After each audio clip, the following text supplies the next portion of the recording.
Good morning, Jayhawks. Welcome back to another episode of Good Morning KU Sports. I'm your host, Lauren Ritchie. We have an action-packed episode with MLB updates, the NHL trade deadline, everything you need to know about the NBA, and more. After the intro, I'll sit down and talk about some of our Jayhawks in the NBA. Roll the intro.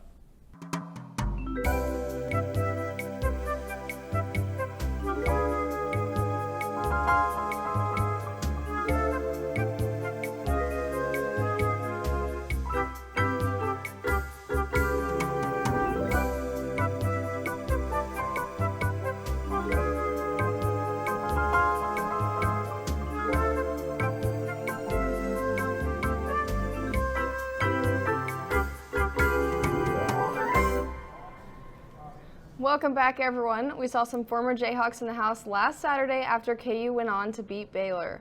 Christian Brown and Ochai Agbaji showing their support after having gone on to leave their mark at the next level. Speaking of the next level, let's talk about some of our very own Jayhawks and how they're doing in the NBA.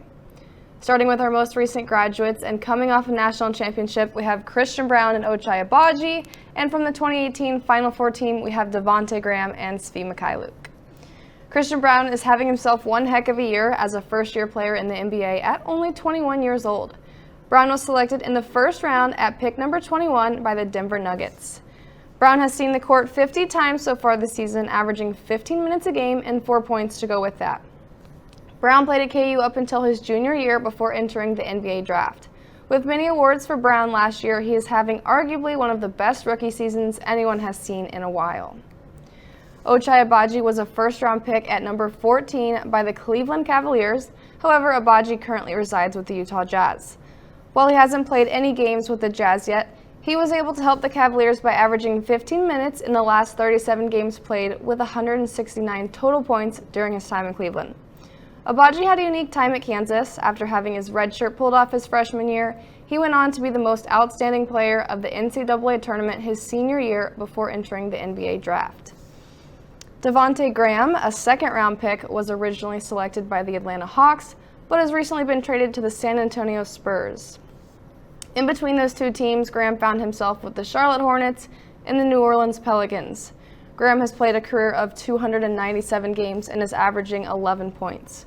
College Graham led his team to a Final Four in 2018, but after losing to Villanova, the Jayhawks fell just short of a national championship. Graham will be remembered for all of his accomplishments with at least 18 career honors in his time at KU. Svi Mikhailuk, a second-round pick to the Los Angeles Lakers, finds himself with the Charlotte Hornets this season. Svi has also been with the Knicks, the Raptors, the Thunder, and the Pistons. The shooting guard averages just over 6 points in his 234 career games, and you might remember Svi's time here as the shooter as he left an impact as a Jayhawk and looks to do the same thing as a Hornet. That's all I have for you today on League with Lauren. I'll be back with some more player features next week. But before we close the door on the NBA, there was recently the NBA All-Star Weekend. Barry, what can you tell us about that? Thank you, Lauren. It has been a phenomenal NBA All-Star Weekend. There have been a lot of wows and surprises. Our first wow is Seattle Seahawks star wide receiver DK Metcalf. He finished with 20 points and 10 rebounds. He had 6 amazing dunks. He was a 2023 Ruffle Celebrity All-Star MVP. The NFL is supposed to drug test him this week based off how high he was dunking, but come on, this is DK Metcalf without pads. Later on that night was the Rising Stars games. The new format caught a lot of fans' eyes. It is a tournament between 4 teams with 7 to 8 players per team. 2 sets of teams play each other in the semifinals. The winner faces off in the championship game, which were Team Pal and Team Jason. The target goal was 65 in 2 games with playing 1 quarter per game. Team Pal was able to get both wins. Pelicans guard Jose Alvarado, a.k.a. Grand Theft Alvarado, won Rising Stars MVP. He had 13 points the first game, and the second game he had 5, including a game-winning three-pointer. A lot of fans have been talking about wanting this kind of format in the All-Star game. Other fans want NBA All-Stars to bring in a 1v1 tournament to see who's a better player. It may come based off the updates we have seen in the last couple of years, but who knows? Now, Saturday night was a night to remember. First was the Skills Challenge. Team Jazz won the Skills Challenge in the second-year format.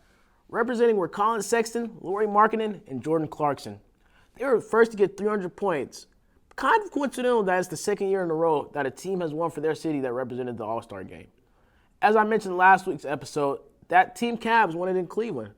Fans really don't like this format. It rushes the players, which diminishes the players to showcase their skills.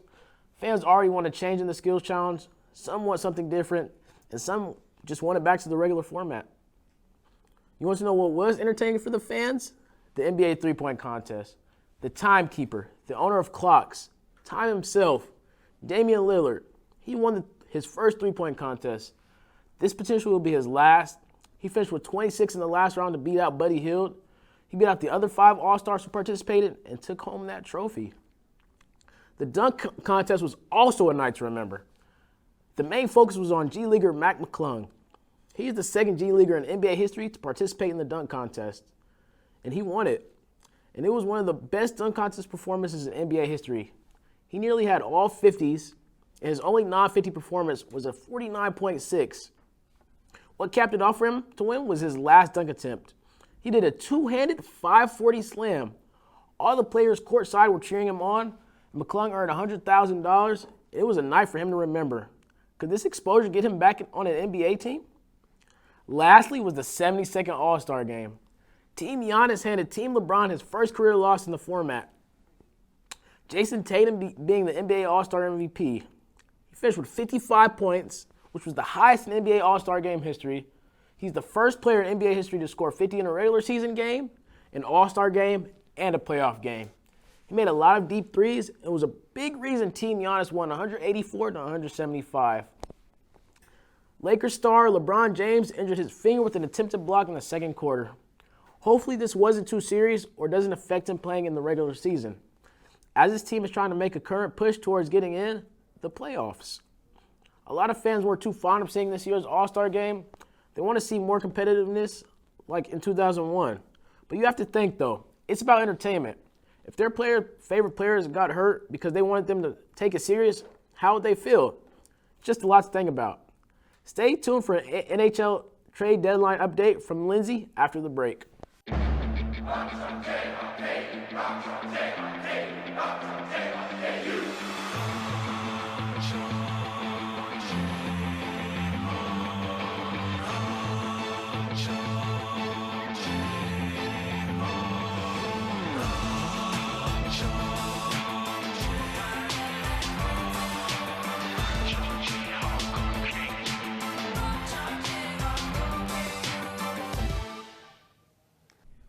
Welcome back. Mark your calendars for March 3rd as the NHL trade deadline is approaching. Let's take a look at what teams to look out for in the most recent trades. Ryan O'Reilly was traded from the St. Louis Blues to the Toronto Maple Leafs as a part of a 3-team deal, including the Minnesota Wild. The Blues in return received first-round and third-round picks for the 2023 draft and a second-round pick for the 2024 draft. With O'Reilly's $7.5 million salary cap, the Blues take 50% while the Wild take 25% in exchange for Toronto's fourth-round pick in the 2024 draft. O'Reilly paid quick dividends for the Leafs with a hat trick against the Buffalo Sabres on Tuesday. Speaking of big-time names, Patrick Kane has been brought up as a possible last-minute trade for teams looking to go for a cup run.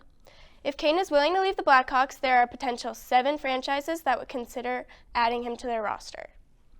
The New York Rangers were his first choice, however, they are most likely out of the picture after Vladimir Tarasenko trade. Teams like the Hurricanes or the Stars would benefit from Kane. Carolina has open cap space after Mac Pacioretty faced an injury and could use the depth in their offense. Dallas, on the other hand, is first in the Western Conference with a strong defense and goaltending, but are looking to upgrade their second-line winger to pair with Tyler Seguin. With the deadline approaching, Kane will have to decide if he wants to finish out his career with the Blackhawks or explore a trade with a new franchise. The LA Kings, Florida Panthers, and Pittsburgh Penguins are just a few of the many teams that have the cap space and players to make big trades before March 3rd. The Kings are looking for a left-shot defender. They brought up both Jake McCabe and Jacob Chikrin as possible options.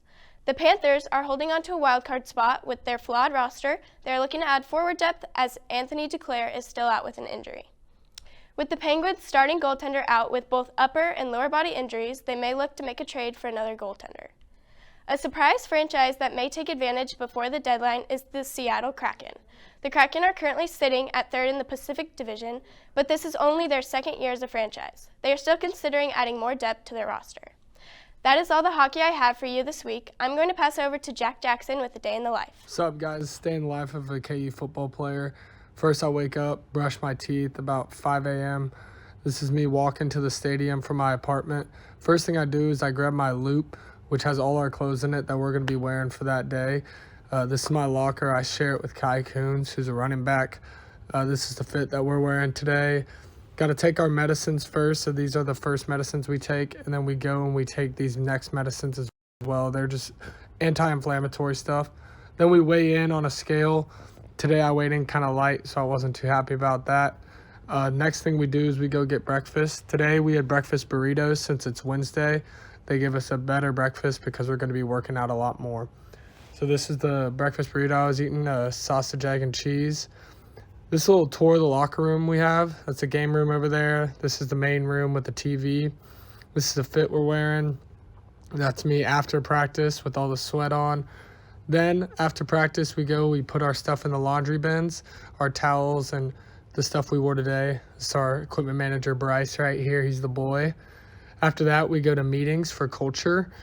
And then we go to a cooking class where we learn how to cook new foods. Today we had salmon burgers. So this is me cooking the salmon burger, putting it together and grilling it. I then took a bite out of it. It was not very good. So the first thing I did was go to Chick-fil-A with Max and Jaden. Got me a grilled chicken. Then I took a little nap. Then woke up, hit the bus because my car is in the shop. So I had to take the bus today to go to class. The first class on the roster was Journalism 104 in the journalism school. So here's me walking in. Here's the journalism sign right there. This is me actually in class, sitting front row, academic weapon. This is me after class walking to the facility. This is me putting in my fingerprint, walking into the facility to go get some treatment. Right here's the training room. It's a heat pack that I put on my back. This is me with the heat pack on my back because I was having some low back pain. I'm doing some back stretches here, and then I'm foam rolling my legs to kind of get my low back warmed up, so I'm getting the hammies hot. Then I'm doing some cupping. Then I go talk to Miss Stacy for nutrition. Here's the meal I had, peanut butter Nutella with grilled chicken. Then I go to Wagnon for some tutoring. Wagnon's where we do all our tutoring. This is me walking into Wagnon. I couldn't film in there. They didn't want me to, so this is just me walking in. Afterwards, I take the bus. This is me taking the bus from Wagnon all the way back to my apartment. I immediately go and do some homework, take a quiz, got 100 on that quiz, studious. Then I go and I look over the playbook, write down plays and any ideas I have. Then I have another meal, some more grilled chicken. This time it's a salad with some broccoli and a breadstick. Then I take a shower, then I floss, and then right before bed, I like to use this Crest whitening thing, and I put that in, and then I go to bed. See ya. Where you go to college makes a statement about you. This place will become a part of you, your identity for life.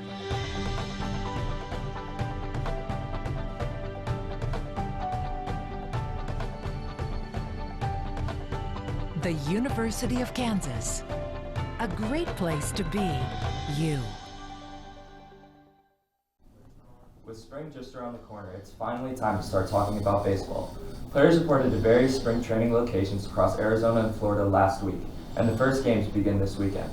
Spring training gives fans the opportunity to see new faces on their favorite teams. Justin Verlander and Kodai Senga with the New York Mets, Jacob deGrom with the Texas Rangers, Carlos Rodon with the New York Yankees, Trey Turner with the Philadelphia Phillies, Xander Bogaerts with the San Diego Padres, Wilson Contreras with the St. Louis Cardinals, and many more. This spring is especially exciting because it marks the return of the World Baseball Classic. The World Baseball Classic is an international baseball tournament that will begin on March 7th with the championship on March 21st. The tournament features 20 countries split into 4 pools. The top 2 teams from each pool will move on to the quarterfinals for single elimination bracket-style games. The World Baseball Classic is returning for the first time in 6 years after being sidelined in 2021 due to COVID-19. In that 2017 tournament, the U.S. took home its first title. The U.S. will look to defend its title with a roster featuring former MVPs Mike Trout, Mookie Betts, and Paul Goldschmidt. The roster also features Nolan Arenado, Trey Turner, JT Realmuto, and others.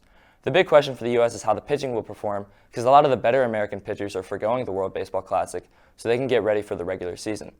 This leads the Dominican Republic to be the favorite for the tournament. the Dominican Republic has a stacked lineup with Juan Soto, Vladimir Guerrero Jr., Manny Machado, Rafael Devers, and Julio Rodriguez, just to name a few. The DR also features a true ace in Sandy Alcantara, the reigning NL Cy Young. The third team that looks to be right in the mix with the U.S. and DR is Japan. Japan's roster is led by two-way sensations Shohei Ohtani and also features Yu Darvish and Lars Nootbaar. Japan might not have the MLB firepower of the U.S. or DR, but they do have Japanese League superstars such as reigning NPB MVP Munetaka Murakami. They also have a history of success in the World Baseball Classic, winning the first two tournaments, the only nation with more than one title. With college baseball and spring training in full swing and the World Baseball Classic just around the corner, it's an exciting time to be a baseball fan. That's all I've got for today. Now over to Walker with more Walks, Locks, and Soccer with Walker. The NFL has ended, yes, but club football around the world is just getting started. And no, I don't mean the XFL. I'm talking about the UEFA Champions League during weekdays or league games during the weekends. If you're not familiar with the European soccer leagues, let me give you a rundown. The Champions League is the best of the best. The top 32 teams from each league, based on record and points, get matched up in groups of 4. The top 2 from each group make it to the round of 16. From then, they play a home and away to determine who moves on to the next round. Right now, the games are held on Tuesdays and Wednesday afternoons. This week included the last of the first legs, one leg at home, one leg away. Tuesday, Eintracht Frankfurt from the German league took on Napoli from Italy. Napoli is one of the world's hottest teams right now and took care of business in a 2-0 win. The big game of the day was from one of soccer's most notorious stadiums. England's Liverpool took on the powerhouse Real Madrid from Spain at Anfield in Liverpool. Liverpool came out hot with 2 early goals from their top scorers Darwin Núñez and Mohamed Salah. Then Real Madrid took the wind out of Liverpool's sails with 5 straight goals. A brace for Vinicius Jr. with a goal in the 21st minute and the 36th minute, and Karim Benzema in the 55th and 67th. For those unfamiliar with the term brace, it is when one player scores 2 goals. The final Anfield finished 5-2. On Wednesdays, Italy's Inter Milan took on Portugal's FC Porto. Inter won in a late goal from Belgian striker Romelu Lukaku. Manchester City looked to stay hot on the road in a hostile environment against Red Bull Leipzig from Germany. Manchester City, one of England's top teams, played without the world-class midfielder Kevin De Bruyne. The game finished 1-1 in a solid performance by both teams, who are both dealing with some injuries. That's all I have for Talking Soccer with Walker this week. Make sure to tune into league play before the second leg resumes March 7th. Now, we'll get into Walks Locks. For the Super Bowl, went 2-2. We'll run the graphic here. We had one of them was Jerick McKinnon anytime touchdown. You saw what happened. Slid right before the end zone. There's nothing you can do there. He's making a play. He's being smart. He's getting down before the end zone. We did have Jalen Hurts 2+ touchdowns. He ended up with 3. Lock that down. One that was easy, over 50.5. Let me tell you, that was no sweat there. I will say I'm apologizing for the longest field goal. I got a little ambitious there. Butker missed that one, but it wasn't even going to hit that 46.5-yard point. But Patrick Mahomes, he nailed that over 19.5 rushing yards, finished with 40+. So I think in big games you can count on him to score some big time runs. This weekend, lines are iffy, but if we're getting a look in the future for college basketball, at the top of your list, you have Kansas, you have Houston, Purdue's in there as well. All right, we'll go right into my bet slip for this weekend. My locks for this weekend. For the NHL, we have Hurricanes money line. They're playing the Senators Saturday night. They're hot. They're good. Andrei Svechnikov is one of the league's best players, I think, right now. Pair that with Seth Jarvis and Sebastian Aho. They're a real threat. EPL on Saturday morning, Erling Haaland to score and Manchester City to win. Pair that up. That should be nice. As far as the last one goes, I can't even remember it right now. Can we roll the graphic again? Xavier -1.5 tonight. They're playing Seton Hall. They're hot. I like them to cover that point line. Thank you for tuning in for this week's Walks Locks. We're going to send it back to Lauren to close the show.